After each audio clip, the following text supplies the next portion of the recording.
아버지 품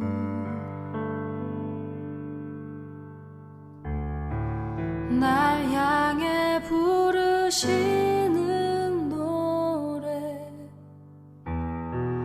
그 한결같은 사랑 모든 두려움 물리치네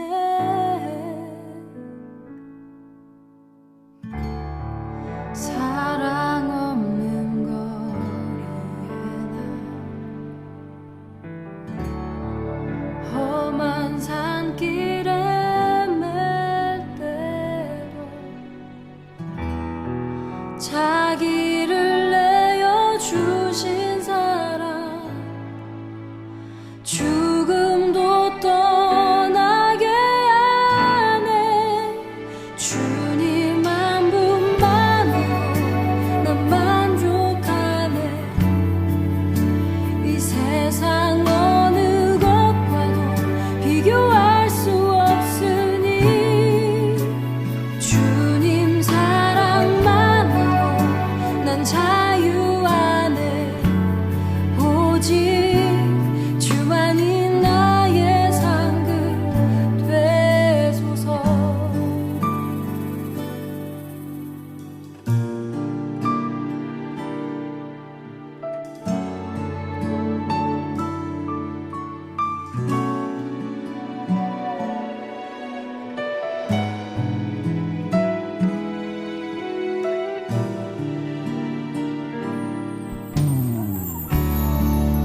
내 아버지 품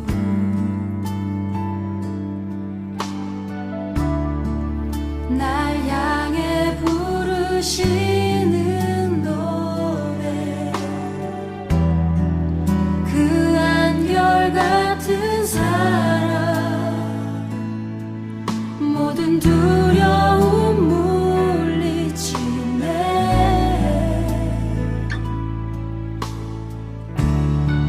사랑 없는 거리에 나 험한 산길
다 같이 기도 드리시겠습니다. 사랑의 주님 감사합니다. 이 시간 5월 넷째 주 청소년부 예배를 드리게 하심에 감사드립니다. 한 주간 우리 친구들을 보호해 주시고 또한 책임져 주셔서 감사드립니다. 우리 친구들이 학생 신분으로 공부하는 중에 있사오니 친구들에게 지혜를 열어주시고 공부하는 데 어려움이 없도록 삶을 도와주세요. 한 주간 동안 잘못한 것들이 있었다면 주님 용서해 주시고 회개할 수 있도록 도와주세요. 애쓰고 계시는 청소년부 선생님들이 계십니다. 지켜주시고 보호해 주세요. 이 시간 말씀을 함께 나누고자 합니다. 오늘 말씀을 통해서 주님이 원하시는 것이 무엇인지 발견할 수 있도록 도와주세요. 함께 해 주실 줄 믿으며 예수님의 이름으로 기도드립니다. 아멘.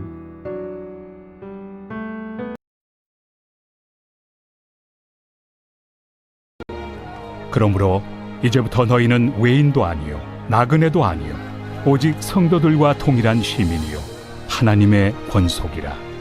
너희는 사도들과 선지자들의 터 위에 세우심을 입은 자라. 그리스도 예수께서 친히 모퉁이 돌이 되셨느니라. 그의 안에서 건물마다 서로 연결하여 주 안에서 성전이 되어가고 너희도 성령 안에서 하나님이 거하실 초소가 되기 위하여 그리스도 예수 안에서 함께 지어져 가느니라.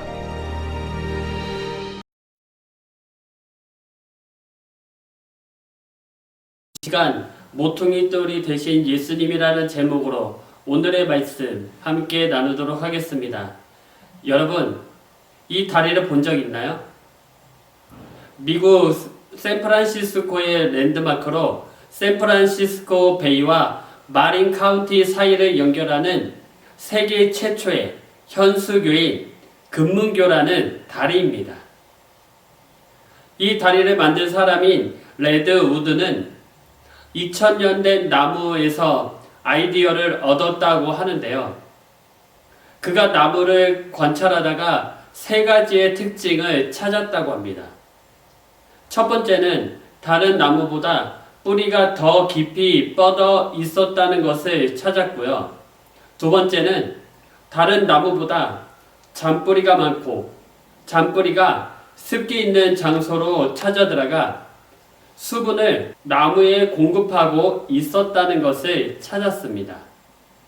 마지막으로 그 뿌리가 큰 바위를 칭칭 감고 있었다는 것입니다. 이것 때문에 2000년 동안 온갖 변하는 환경 속에서도 나무가 쓰러지지 않고 살아남았다는 결론을 찾게 되었습니다. 그래서 나무에서 얻은 아이디어를 가지고 금문교를 만들 때 기초가 되는 반석이 나올 때까지 깊이 파고 또 깊이 파고 들어가 그 나무 위에 교각을 세웠다고 합니다. 이렇게 레드 우드가 다리의 기초를 잘 다져 놓았기에 오늘날 수많은 지진에도 흔들리지 않고 튼튼하게 여전히 그 자리에 지탱하고 있다는 것입니다. 예수님은 여러분들의 삶의 모퉁이 돌로 삶의 기초가 되어주신 주님이십니다. 성경에서 기초라는 단어는 약 39번 등장합니다. 오늘 본문은 사도 바울이 십자가로 화목해 하신 예수님에 대해 이야기하고 있습니다. 에베소는 지금의 터키 이즈미르 지역에 위치해 있던 사업의 중심이었습니다. 에베소 교회의 교인들은 이방인들로 유대인들과 다른 신분을 가지고 있었습니다. 이방인들은 하나님의 구원과는 상관이 없는 자들로 여겨왔습니다. 오직 유대인들만이 언약 안에서 구원의 소망을 소유하게 되었다고 생각을 했습니다. 당시 로마의 죄수로 갇혀있던 사도 바울은 에베소 교회를 포함하여 당시 아시아의 교회들이 이방인들과 유대인들이 섞여 있었기 때문에 늘 분열의 위험에 노출되어 있었다고 알고 있었습니다. 오늘 본문에서 사도 바울은 에베소 교회의 성도들에게 외국인이나 나그네가 아니라고 말을 합니다. 모두가 시민이고 하나님의 가족이라고 말을 합니다. 예언자들이 놓은 기초 위에 세워진 건물이라고 말을 합니다. 그리고 그 건물의 모퉁이 돌은 예수님이라고 말씀에서 말을 하고 있습니다. 바울은 그리스도 안에서 건물 자체가 서로 연결되어 있다고 말을 합니다. 그래서 우리는 주님의 성전이 되고 하나님이 거하시는 처소가 된다고 말을 합니다. 그렇기에 예수님 안에서 함께 지어져 가야 한다고 오늘 본문에서 말을 하고 있습니다. 여러분들은 어떤 것으로 기초를 세우고 있습니까? 여전히 게임이 주는 폭력을 가지고 마음에 나쁜 기초를 세워 나가지 않습니까? 음란한 것을 기초로 다지고요, 성전인 몸을 파괴시켜 버립니다. 인생의 성공을 위해 내 삶의 길의 기초를 다져갑니다. 여전히 사단이 좋아하는 것으로 내 삶을 다듬고 기초를 세워가는 데 힘을 쓰지요. 그런데 우리는 모퉁이 돌이 되어주신 예수님을 외면해 버립니다. 하나님의 성전이 내 몸을 깨끗하게 하지 않고요, 나의 몸을, 나의 믿음을 견고하게 위해서 거룩한 행동은 하려고 하지 않습니다. 말씀으로 삶의 기초를 세우려고 하지 않고요, 우리는 전혀 기도 또한 하려고 하지 않습니다. 공부로 기초를 만들려고 하지 않지요. 그저 노는 데만 바쁩니다. 시간을 허비해버립니다. 그렇게 우리는 세상의 것으로 내 삶의 기초를 세우고 잘 되기를 바랍니다. 여러분, 교회는 모퉁이 돌이 대신 예수님 위에 세워진 구별된 공동체입니다. 모퉁이 돌이 되어주신 예수님이 여러분들을 도와주시지 않는다면 세상의 죄를 결코 이길 수 없습니다. 우리는 사단이 주는 유혹에 쉽게 무너지고 맙니다. 교회의 우리는 세상의 길과 다른 그리스도의 길을 따라가야 합니다. 교회의 구성원으로 예수님과 연합하여 따라가야 합니다. 여러분들이 말씀대로 삶을 계획하고 말씀대로 삶의 기초를 세우면 삶을 튼튼하게 해주십니다. 예배와 교회를 사랑하면요, 다른 사람들에게 사랑을 받는 사람이 될 수 있도록 도와주십니다. 예수님과 연합하여 함께 걸어가면 여러분들의 삶의 길을 인도해 주시고 책임져 주십니다. 말씀을 가까이 하면 지혜를 열어 주시고 어려운 문제들을 해결할 수 있도록 채워 주십니다. 말씀을 정리합니다. 여러분, 사도 바울은 예수님과 연합하는 삶을 살았습니다. 모퉁이 돌이 되어주신 예수님을 인정했습니다. 예수님을 삶의 기초로 세웠습니다. 예수님과 연합하여 거룩한 삶을 사는 사람, 예수님의 제자로 사는 사람, 말씀을 가까이 하는 사람, 기도하는 사람이 여러분들이 될 줄로 믿습니다. 예수님은 지금도 여러분들을 사랑하고 계십니다. 지금도 예수님은 여러분들 삶의 모퉁이 돌이 되어 주십니다. 기도하겠습니다. 그동안 믿음의 기초를 세우기 위한 시간들을 소홀하게 생각했습니다.